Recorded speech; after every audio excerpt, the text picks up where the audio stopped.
کشمیر کا مسئلہ ہندوستان کی ریاستی دہشت گردی سے حل نہیں ہو سکتا. یہ ہندوستان کو غلط فہمی ہے. اگر ایسا ہوتا تو 70 سال تک کشمیری جد و جہد کرتے رہے ہیں. ہندوستان کا قبضہ 70 سال تک رہا ہے اور آج بھی وہ یہ کہہ رہے ہیں ہم کیا چاہتے ہیں؟ آزادی، اور ہم لے کر رہیں گے آزادی. بلکہ ایک سکھ اوریجن کے جو لارڈ تھے وہ اٹھ کے کھڑے ہوئے، انہوں نے کہا کہ یہ آپ لوگ یہ جو کہہ رہے ہیں کہ جی ہمارے ہندوستان کے ساتھ بھی تعلقات ہیں، پاکستان کے ساتھ تعلقات ہیں، تو یہ مصنوعی طور پر جو آپ ان تعلقات کو متوازن کرنے کی کوشش کر رہے ہیں، آپ اس قسم کی سیاست نہ کریں، اور اگر حقوق انسانی کی خلاف ورزی ہو رہی ہے تو ان کے سلسلے میں اپنے اقدامات کریں. تو جو دفتر خارجہ کے نمائندے تھے انہوں نے کھل کر کہا کہ حکومت برطانیہ اس سلسلے میں کوشش کرتی رہے گی. مجھے خوشی اس بات کی ہوئی کہ وہاں اتنے لارڈز نے بات چیت کی مسئلہ کشمیر کے سلسلے میں اور ہمدردانہ طور پر کی. دوسری بات جو میں کہنا چاہتا ہوں، اس کے فوراً بعد جو ہے ہاؤس آف کامنز میں ہماری ایم پیز سے ملاقات ہوئی اور آل پارٹیز پارلیمنٹری گروپ ان کشمیر کے رہنما کے جو تھے جناب کرس لیسلی، ان کے اور بہت سے دوسرے ساتھیوں نے جو ان کے ایک شیڈو منسٹر بھی ہیں دفتر خارجہ کے، جو لیبر پارٹی کے ہیں، تو ان سب لوگوں نے بھی کہا کہ ہم حقوق انسانی کے اوپر اپنی توجہ مرکوز کریں گے، یہ مطالبہ کریں گے. انہوں نے یہ کہا کہ کافی نہیں ہے، یہ کافی ان سب لوگوں نے خود سے کہا کہ ہم ایک لائحہ عمل ترتیب دیں گے، ایک بائی پارٹیزن گروپ کو مضبوط کریں گے، اور یہ کافی نہیں ہے کہ ہم اس طریقے سے ایک دوسرے کے ساتھ ملیں، کشمیر میں ہونے والے مظالم کی مذمت کریں اور اس کا پھر کوئی نتیجہ نہ نکلے. انہوں نے کہا کہ ہاؤس آف کامنز میں سوال اٹھائے جائیں گے. انہوں نے کہا کہ اس کے اوپر مسئلہ کشمیر کے اوپر بحث کی جائے گی. بلکہ انہوں نے ایک تقریب کا اہتمام کیا ہوا ہے 14 دسمبر کو، جس میں انہوں نے بالخصوص ہائی کمشنر صاحب کو دعوت دی ہوئی ہے. میں پروگرام کی دوسری تفصیلات بھی آپ کو بتا دیتا ہوں، یا آپ کوئی اور سوال پوچھنا چاہیں؟ تک رکھا جائے، جیسے آپ ہر بار یہاں پہ آتے ہیں یا کوئی بھی آزاد کشمیر سے پرائم منسٹر یا پریزیڈنٹ آتے ہیں یا باقی منسٹر، تو ان کا یہی فوکس ہوتا ہے کہ جو اپنے ہاؤس آف لارڈ کے اندر لارڈز میئر ہیں یا ممبر آف پارلیمنٹیرین ہیں، انہیں کے ساتھ مل کے ایزی ایکسیس ہوتی ہے، آپ ان کے ساتھ ملتے ہیں. بڑا اچھا انیشیٹو ہے. کیا کوئی ایسا ممکن ہے کہ یہاں پہ 1.2 ملین پاکستانی کشمیری پاپولیشن ہے، جن میں سے 8 لاکھ جو ہیں وہ کشمیری ہیں، یہاں کے براڈ برٹش بورن لڑکے ہیں جو یو کے کی ہر ایک یونیورسٹی کے اندر لڑکیاں لڑکے موجود ہیں؟ آپ کوئی ایسا لٹریچر، کوئی ایسا فارمولہ لے کے آ سکتے ہیں کہ یوتھ جو ہماری نئی جنریشن ہے اس کے اندر یہ جو کشمیر کاز ہے، اس کا جو لٹریچر، جو انفارمیشن ہے وہ پہنچایا جائے، اور یہاں کی یونیورسٹیز کے اندر جا کے لیکچرز دیے جائیں، اس طرح کی کچھ چیزیں کی جائیں تاکہ نئی جنریشن کے اندر اس چیز کو پروموٹ کیا جائے، منتقل کیا جائے؟ جی، ہم لٹریچر لائیں گے اور اسے تقسیم کریں گے. اصل میں کچھ بنیادی سوالات ہیں کشمیر کے سلسلے میں جن کے ہم جواب لوگوں کو دینا چاہتے ہیں، اور ہندوستان جو ایک گمراہ کن پروپیگنڈا کر رہا ہے اس کا سحر توڑنے کی کوشش کریں گے. یہ ہماری کوشش ہے. ہم ویسے میں شکریہ ادا کرنا چاہتا ہوں ہاؤس آف لارڈز اور ہاؤس آف کامنز میں جو ہمارے نمائندے ہیں، وہ ہماری بھرپور حمایت کرتے ہیں، لیکن ان کا اپنا ایک نیٹ ورک بھی موجود ہے، اور اس نیٹ ورک کی وجہ سے ہمیں رسائی حاصل ہو جاتی ہے جو یہاں برطانوی نژاد ایم پیز ہیں. تو ایک تو یہ میں کہوں گا. دوسرا یہ کہ آپ نے یونیورسٹی کا ذکر کیا، تو میں کل جو ہے یونیورسٹی آف لینکسٹر میں تھا. اس میں 2 چیزیں ہم نے کی. ان کے پرو چانسلر سے ملاقات کی اور ان کو دعوت دی کہ وہ آزاد کشمیر تشریف لائیں. ہم نے یہ بھی کوشش کی ہے کہ ان کی چونکہ اس وقت کوالٹی کے اعتبار سے یونیورسٹی آف لینکسٹر 6ٹھی بڑی یونیورسٹی ہے، تو ہم نے یہ کوشش کی ہے کہ وہ ہماری جامعات کے ساتھ رابطہ کریں اور ان کے تعلقات استوار کریں. اس میں جو ہے خاص طور سے اکنامکس، انوائرمنٹ اور دوسرے شعبوں میں. لیکن آپ جو نئی نسل کا ذکر کیا تو وہاں میں نے خطاب بھی کیا یونیورسٹی آف لینکسٹر میں. موضوع تھا global governance and world peace. ویسے تو میرا بڑا تفصیلی 2 گھنٹے کا یہ تھا، انٹریکشن تھا اور بات چیت تھی، خطاب بھی تھا. لیکن ایک نقطہ جو میں نے وہاں بیان کیا کہ مسئلہ کشمیر کا حل کیے بغیر جنوبی ایشیا میں امن قائم نہیں ہو سکتا. اور میں نے یاد دلایا کہ برطانیہ کی ایک ذمہ داری بنتی ہے بحیثیت مستقل رکن سلامتی کونسل کہ وہ امن و سلامتی کی خاطر، کشمیریوں کے حقوق کی خاطر، نسل کشی کو ختم کرنے کے لیے، ان کے حق خود ارادیت کے لیے اقوام متحدہ رجوع کرے. بہت اچھا. دوسرا یہ بتائیے کہ 2019 میں جو برطانیہ ہے یہ یورپین پارلیمنٹ کا حصہ نہیں رہے گا. سجاد کریم ہو گئے یا افضل خان تھے, جو افضل خان ہے, ان کی بڑی کوشش واجد خان ہے, بڑی کوششیں تھی, وہاں پہ آپ لوگ جاتے تھے, ان کے ذریعے بات ہوتی تھی. کیا پلان ہے آپ کے پاس؟ جب برطانیہ نہیں ہوگا, یہ لوگ نہیں ہوں گے, تو کیسے آپ اس چیز کو وہاں پہ مزید مضبوط بنائیں گے؟ اور دوسرا, وہاں پہ جو ممبران پارلیمنٹیرین نے 50% سے زائد, وہ ان کی لینگویجز باقی چیزیں ڈفرینٹ ہیں. کیا ہم ان کے لیے کوئی لٹریچر تیار کر سکیں کہ جو یورپین ممالک ہیں اور اس کے علاوہ باقی دنیا کے اندر ڈفرینٹ لینگویج میں ہم ان تک پہنچائیں تاکہ اس ایشو کو مزید لوگوں تک پہنچایا جا سکے؟ برطانیہ کے یورپین یونین سے نکلنے سے اور یورپین پارلیمنٹ سے نکلنے سے ہمیں نقصان تو ضرور ہوگا, کیونکہ برطانیہ کشمیر کے سلسلے میں آواز اٹھاتا تھا اور انہیں معلوم بھی تھا کشمیر کے سلسلے میں کہ وہاں کیا سیاست ہو رہی ہے, کیا دہشت گردی ہو رہی ہے. اس سے نقصان ہوگا. لیکن میں برسلز گیا ہوں 2 مرتبہ, میری وہاں ایم پی سے ملاقات ہوئی ہے. اس میں جرمن بھی تھے, اٹالین بھی تھے, اسپینش بھی تھے, اس کے علاوہ فرانس بھی, باقی سب سے, بلکہ ایک مرتبہ جو ہے وہ فارن ریلیشنز کمیٹی کے تمام ارکان سے ملاقات ہو گئی تھی. تو وہ سب لوگ بھی دلچسپی لے رہے ہیں. اور آج میں افضل خان صاحب سے بات کر رہا تھا جو ایم ای پی تھے وہاں اور خاصے افیکٹو تھے وہاں, تو انہوں نے یہ بتایا کہ یہ جو ہمارے ایم پیز ہیں وہ برطانوی نژاد ہوں یا کشمیری یا پاکستانی نژاد ہوں, ان کے وہاں رابطے رہیں گے, وہ ان سے مشاورت کرتے رہیں گے, لیکن ہمیں براہ راست محنت کرنی پڑے گی. وہاں یورپین یونین کے جو باقی اثر و رسوخ رکھنے والے ممالک ہیں ان کے ساتھ رابطے کرنے پڑیں گے. اس میں آپ کو یہ بتاؤں کہ اس میں ویسے تو وہ سارے کے سارے انگریزی سمجھتے ہیں, اگر ہم انگریزی میں بھی ان کو لٹریچر دے دیں تو وہ سارے پڑھ لیں گے, ان کی انگریزی بہت اچھی ہے. لیکن بعض جگہوں پہ شاید ہمیں ہسپانوی زبان میں, فرانسیسی میں, جرمن میں لٹریچر پیدا کرنا چاہیے. ہر پوری دنیا کے اندر تبدیلی ہے, گلوبل اس کو کہہ سکتے ہیں آپ.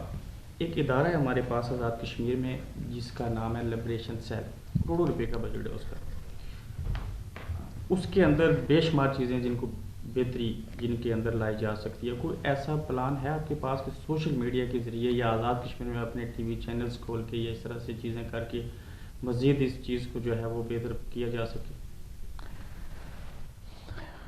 جموں کشمیر لبریشن سیل موجود ہے, متحرک ہے. اس نے ابھی حال ہی میں ایک تھنک ٹینک بھی قائم کیا ہے تاکہ جو مختلف محاذوں پہ ہمیں چیلنج ہیں ان کا مقابلہ کریں. لیکن جو آپ نے نقطہ اٹھایا وہ بہت اہم ہے, وہ یہ کہ ہم کیسے سوشل میڈیا میں جو نیو میڈیا ہے اور پرانا میڈیا ہے اس میں کیسے کشمیر کے بارے میں واقعات اور جو بھی ڈیولپمنٹس ہو رہی ہیں مقبوضہ کشمیر میں اس سے ساری دنیا کو آگاہ کر سکیں. میں یہ سمجھتا ہوں کہ وہ دن ضرور آنا چاہیے کہ اگر واشنگٹن میں کوئی بیٹھا ہوا یا پیرس میں کوئی مسئلہ کشمیر کے بارے میں معلومات حاصل کرنا چاہتا ہے تو اسے وہ معلومات یا مظفر آباد سے ملیں یا اسلام آباد سے ملیں. تو اس کے لیے صلاحیت کی ضرورت ہے. ہمارے پاس ابھی صلاحیت اور استعداد کی کمی ہے, لیکن مایوس نہیں ہے کیونکہ نوجوان جو نئے پڑھے لکھے لوگ ہیں, ایک ہماری یونیورسٹی آف کوٹلی جو انفارمیشن ٹیکنالوجی اور مینجمنٹ میں اسپیشلائز کرتی ہے, تو میں سمجھتا ہوں اس سے ہماری نئی استعداد پیدا ہوگی. برطانیہ میں کچھ لوگ بہت لائق لوگ جہاں موجود ہیں اور مسئلہ کشمیر کے سلسلے میں متحرک ہیں. ظفر قریشی صاحب ہیں, یہاں مزمل ٹھاکر صاحب ہیں. تو ٹائم بہت کم ہے, میں شارٹ مزید کوشچن کر کے چاہوں گا کہ ان کی طرف آیا جائے. کنٹرول لائن کے آر پار پہلے بڑی تعداد میں برطانیہ کے اندر جو آزاد کشمیر سے تعلق رکھنے والی کشمیری ہیں, ان کے ساتھ ساتھ مہاجرین جو 40 سے 50 ہزار کے قریب جموں سے وہ الیکشن میں بھی حصہ لیتے ہیں. باقی چیزیں 1 سے 1.5 ہزار روپے آزاد کشمیر گورنمنٹ ان کی مالی امداد کر رہی ہے جس کو وظیفہ کہتے ہیں. کیا ان کے لیے ان کی تعلیم کو بہتر بنانا, ان کے جو بچے وہاں پہ 15 سے 20 ہزار ان کے فگر ہیں جو بڑی خستہ حالی کا شکار ہیں, ان کے لیے اس بجٹ میں کچھ چیزوں میں کچھ بہتری کے لیے آزاد کشمیر حکومت کے پاس اختیارات ہیں؟ جی بالکل, اس کے اوپر غور و خوض ہو رہا ہے. میں خود ریفیوجی کیمپ میں گیا تھا, ان لوگوں سے ملا تھا. واقعی آپ درست کہہ رہے ہیں, ان کے مسائل ہیں, ان مسائل کا حل کرنا چاہیے. مجھے ان کے ساتھ پوری ہمدردی ہے اور ہم یہ مسائل حل کریں گے. ان کے وزیر اعظم آزاد کشمیر جناب فاروق حیدر صاحب کے ساتھ بھی ملاقات ہو چکی ہے اور ہم ایک فارمولا ڈھونڈ رہے ہیں جس سے ان کی مراد میں اضافہ کیا جا سکے. آزاد کشمیر حکومت کافی عرصے سے چاہ رہی تھی کہ ٹورزم کو بہتر بنایا جائے. ایک تو لوگ زیادہ آئیں اور دوسرا یہ تھا اس کا چیپٹر کہ برطانیہ کے اندر اور باقی جو عرب کنٹریز کے اندر ہمارے جو کشمیری ہیں ویل نون، کوئی ڈاکٹر ہے، انجینئر ہے، بڑے بزنس مین ہیں، وہ وہاں پہ جا کے کاروبار کرنا چاہتے ہیں، فیکٹریز لگانا چاہتے ہیں. ایشو لوڈ شیڈنگ کا نہیں ہے، بلکہ ان کی جو پہلے سے وہاں پہ جائیدادیں یا کوئی چیز ہے اسی شکنجے میں آ جاتے ہیں. وہ ڈرے ہوئے تھانہ کچہری کے کلچر سے. کیسے ان کا اعتماد بحال کیا جا سکتا ہے اور اپنے ملک کی طرف لے کے جا سکتے ہیں ان کو؟ آزاد کشمیر ایک محفوظ جگہ ہے. کچھ لوگوں کو تلخ تجربات ہوئے ہیں، خاص طور سے میرپور کے لوگوں کو، بھمبر کے لوگوں کو. کوٹلی لوگ گئے ہیں، انہوں نے اپنے رشتہ داروں کے اوپر، دوستوں کے اوپر اعتبار کیا ہے، وہ اپنا سرمایہ کھو چکے ہیں، لیکن ہم ان کا اعتماد بحال کرنے کی کوشش کر رہے ہیں. آپ نے سیر و سیاحت کا حوالہ دیا. سیر و سیاحت کے شعبے میں ہم ایک منظم طریقے سے آگے بڑھنا چاہتے ہیں اور سیر و سیاحت کو ایک منظم صنعت بنانا چاہتے ہیں. ابھی بھی سیر و سیاحت ہو رہی ہے، یعنی جو نیلم ویلی ہے، مظفر آباد ہے، جیلم ویلی ہے، اس کے بعد بنجوسا ہے، اس لاکھوں لوگ جاتے ہیں. بنجوسا سے اوپر تولی پیر، جتنی بھی چوٹیاں ہیں اس پہ لوگ جا رہے ہیں، لیکن اس میں حکومت کا بھی ہاتھ ہے اور جو پرائیویٹ سیکٹر بہت بڑا کردار ادا کر رہا ہے. ہم یہ چاہتے ہیں کہ اصل میں جو ٹورزم کے فروغ کے لیے 3 چیزیں چاہیے ہوتی ہیں. ایک اچھی سڑکیں، اور ایشو جو پچھلے ہفتے بلکہ ابھی پچھلے 2-3 دن پہلے ہی اس کی کلوزنگ کی طرف پاکستان ہائی کمیشن لنڈن نے رول پلے کیا.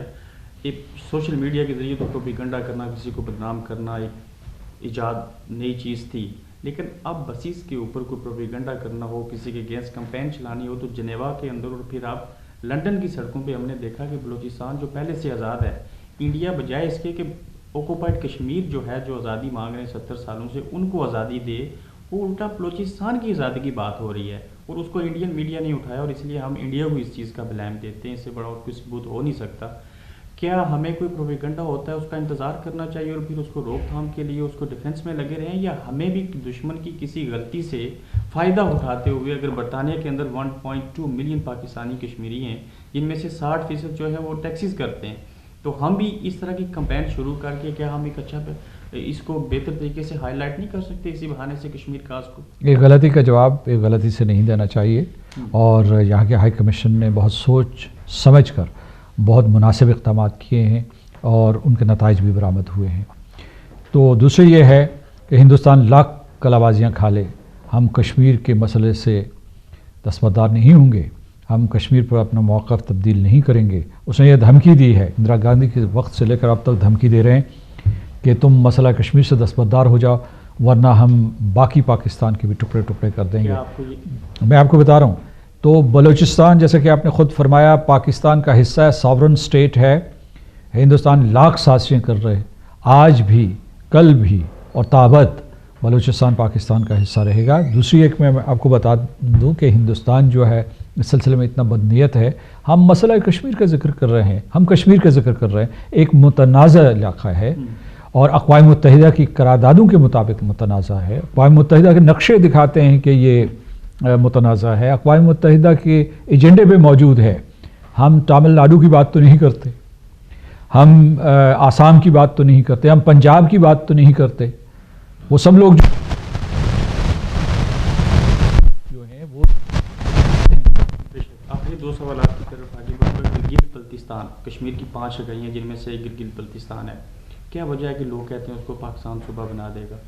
یہ خطرہ موجود ہے، اور اگر ہے، اگر بن جاتا ہے تو اس کو سامنے رکھتے ہوئے انڈیا کے سامنے کیسے اس کاز کو لے کے جائیں گے؟ خود سے آزادی چاہیے یا جی کیا ہوگا؟ اس قسم کی قیاس آرائی پہ آپ کان نہ دھریں.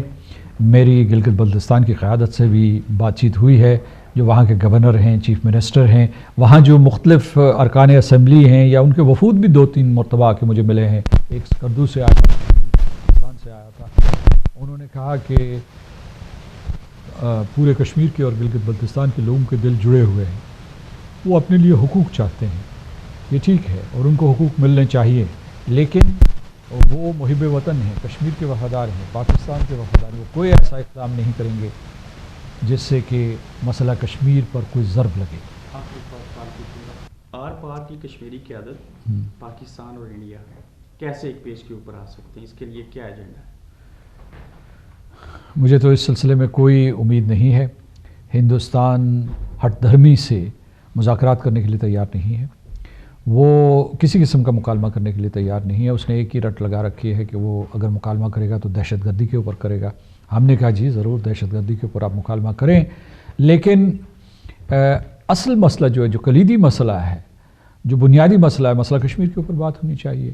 تو مجھے لگتا نہیں کہ مستقبل قریب میں کوئی ہندوستان اور پاکستان ایک ہی صفحے پہ ہوں گے، لیکن اس وقت اقوام متحدہ کی ذمہ داری بنتی ہے اور بین الاقوامی برادری کی، خاص طور سے طاقتور اقوام کی ذمہ داری بنتی ہے اور یورپین یونین کی، کہ وہ ہندوستان کو آمادہ کریں کہ وہ مذاکرات کی میز کی طرف لوٹ کے آگے جائے. کیونکہ جو میسج آ رہا ہے پاکستان کو، پاکستان اس میسج کو سمجھنے میں غلطی نہ کرے